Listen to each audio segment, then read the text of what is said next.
سنن ابن ماجہ نمبر 4118 میں موجود ایک حدیث میں حضور نبی اکرم صلی اللہ علیہ وآلہ وسلم نے فرمایا کہ سادگی ایمان کا حصہ ہے۔ اسلام مسلمانوں کو اپنی تمام دولت اور جائز خواہشات کو ترک کرنے کا درس نہیں دیتا، بلکہ اس کے بجائے یہ سکھاتا ہے کہ وہ اپنی زندگی کے تمام پہلوؤں جیسے کہ ان کے کھانے، لباس، رہائش اور کاروبار میں سادہ طرز زندگی اپنائیں تاکہ وہ انہیں فارغ وقت فراہم کرے،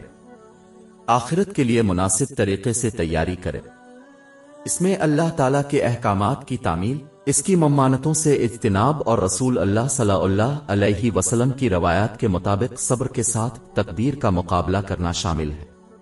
اس سادہ زندگی میں اس دنیا میں کوشش کرنا شامل ہے تاکہ کسی کی ضرورتوں اور ان کے محتاجوں کی ضرورتوں کو بغیر کسی زیادتی، فضول خرچی اور اسراف کے پورا کیا جا سکے۔ ایک مسلمان کو یہ سمجھ لینا چاہیے کہ وہ جتنی سادہ زندگی گزاریں گے، وہ دنیاوی چیزوں پر اتنا ہی کم دباؤ ڈالیں گے اور اس لیے وہ آخرت کے لیے اتنا ہی زیادہ کوشش کر سکیں گے، ذہنی،